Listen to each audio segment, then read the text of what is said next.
Well, I'm so excited to talk about this topic, which we visited about a year ago, and we had quite a few listeners on this one. I was looking at some of the stats yesterday, and it's one of our most widely listened to podcasts, and this is around artificial intelligence. So today's going to be part one of a two-part series on mindful money, where we talk about AI. Part one is going to be sort of the ethics around AI relative to financial planning. Part two, which will be next week, is going to be utilizing AI in financial planning. I want to set the stage here before we go into this conversation, though, just to know that many of our listeners most likely do not have a strong understanding or usage of AI. I think it's sort of this elusive catch-all Yeah. thing that is to be feared. And I think Or that's one of the things that excites me most about this topic okay, because, uh, though we use it a lot, um, I know probably very relatively speaking, very little compared to maybe like an IT or systems architect right, person on what it actually is like behind the hood. yeah, So I feel like this whole two-part series is going to be ripe for all types of yes. you know, unfactual statements and analogies Be that make no warned. sense. Right. Be warned. This is our caveat that none of what we're about to say is in any Neither way Eric nor true. I are computer science majors, so I know, yet. Anyway, so I want to take us back though. I want to take us back, gosh, 70, 80 years when the Industrial Revolution was happening. I didn't think you'd think that I'd take this curveball tour, yeah. but we looked at major changes in production, in definitely how agricultural was happening, in how cars were built. There was a new thing on the scene, automation with industry. And this is to put it very mildly, but Mhm. it completely changed the landscape of our world. Consumerism, how we engage with the environment, et cetera. And I think what we're seeing now is sort of the postmodern version of that. I'd like to think of AI as automation, but like sort of on steroids. If we have this conversation in 10 years, I'm going to be looking back on this episode thinking like you knew nothing about AI. But just, I want to get your thoughts on AI in general. We're going to dive into, for this Yeah. episode, real quick, Sam, just to give you a preview, we're going to talk about privacy and confidentiality, bias, accuracy, and hallucinations, human relationships versus automation, and of course, responsibility around these tools. But Sure. your immediate Yeah. thoughts? Well, it actually didn't surprise me. I thought it was very appropriate to take a historical view of what we're doing because in many aspects, not necessarily connected to AI or the advancement of just technology in and of Yeah. itself, but for years we've talked to people about how the market tends to run through cycle. When you look at like longer term market cycles, and how many times you'll have periods of like a long term bull market where there's a substantial drop and it takes time for it to recover. And through that, usually there's some advancement from a technological standpoint that creates another boom, and people have this perspective that, well, we'll never have another trough again. And we talk about how historically that hasn't been true. But I think this is apropos to what we're talking about now. So, not just the Industrial Revolution, but if we take it back even further, right? Yeah. And if we broaden the scope of what we mean by just technological advancement, and let's call it more technological and infrastructure Yeah. investment, right? There's always been significant changes. So we can go back and think about Cavemen. not that far, Okay. but let's just say, the ability to create ships that could do long distance Yeah. travel and navigation, right? And so now you opened up all these port cities. You didn't have to be landlocked. You could move goods across Oh, yeah. continents to different places through waterways, right? And just think about the expansion that that had from at that point what was the economic landscape. Mm-hmm. And people probably thought, well, now the world's connected, and it was in many ways, right? Mm-hmm. But everything had to centralize in most of the growth, let's say from population density and economic hubs, was then centralized around ports. Mm-hmm.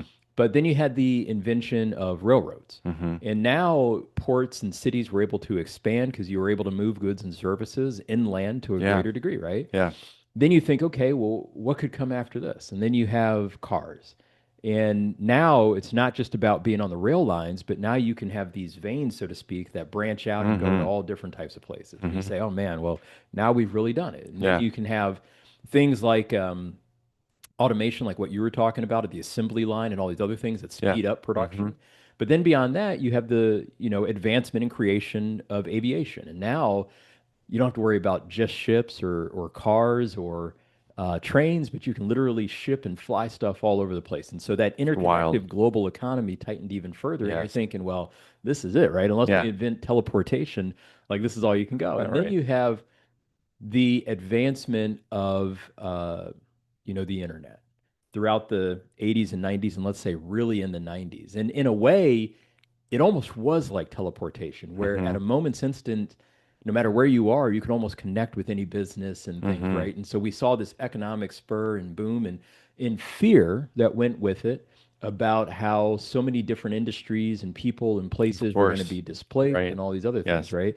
And so AI isn't really like a thing in and of itself in the sense of it being something brand new. It's been Yeah. around for a while now. Yeah. What has changed is the computational power, the logic that can be embedded in it, the sophistication of what we call thinking models, et cetera. Yeah. And it is like that next tipping point of, what the internet did for industry, let's say in the 90s. I think this AI boom or AI revolution is going to be that next iterative step Yeah. for the I think that Hollywood has done a great job or a potential disservice to humanity to tell stories around dystopian, I was, have you seen this movie Hail Mary? No, no. Okay, nor have I, but I did see an interview with the lead, Ryan Gosling, I think, where he was talking about this movie is not necessarily a dystopian situation of like we're doomed, the world is going to explode. He's meeting alien life force. It's all about possibility. So I say this to say like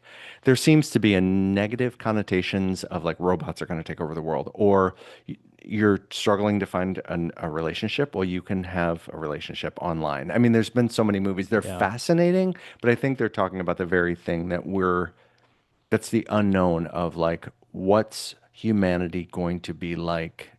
And when we look at our usage of AI in the landscape of finances, that brings up some emotions. That brings up some feelings of like, oh, now what? Yeah. Right? But I think everything has to be contextualized, Mm-hmm. and we'll get into this, especially thinking through like the ethics and utility of AI and AI models and AI tools in the financial world. And I think we have to start with something that we talk about in a lot of different episodes, which is that one of the things that's unique about dealing with finances is that finances isn't just about the money in the bank and the math on a spreadsheet. Mm-hmm. There is a safety mechanism. Uh, there's something about money and its ability to either allow us or hinder us Mm-hmm. to experientially live the life that we want to, Mm-hmm. that creates an added layer of potential opportunity or fear Mm-hmm. with respect to anything that has the ability to disrupt our system.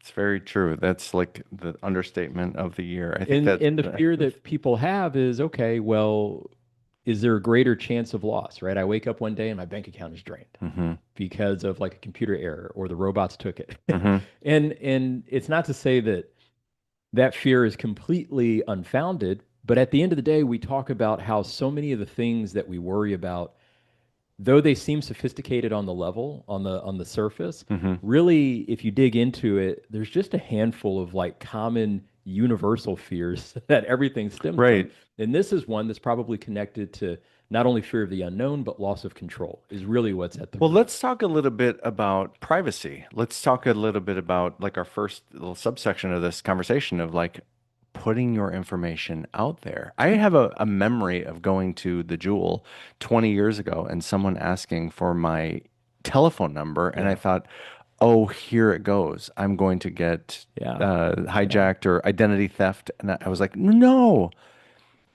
just because we're using tools online doesn't mean that we're throwing up our Yeah. throwing open our home and saying, please look at every detail, Well, right? it's a little bit of both, and without naming names, I always remember this family that I know really well, and for years, and it's been so long, I'm probably going to get the story wrong, but Yeah. the concept will still make sense. But it was like similar to what you were talking about. They refused to, I think it was like use credit cards or for a lot of the little programs that you had, like you put in your phone number Yeah. and then it gives you your discounts, looks up your records Of and course. stuff. Yeah. Yeah. But they wouldn't do any of that stuff. Yeah. And so they wouldn't sign on a digital pad. So every time that they Okay. did pay for something, they made them like print out a physical receipt so that they can physically sign it. And they did that because they thought that doing those extra measures was going to better protect them, right? Okay. Now, in hindsight, is there cyber threats, cyber risk? Well, absolutely. We Yeah. hear all the time about data breaches and people losing, certain data points and things like that. Um, is what this family did protect them from that cyber threat and cyber risk? Maybe, but I'd say probably not. Hmm. Like it probably did not move the needle substantially. The reality is that the data to a large degree is out there.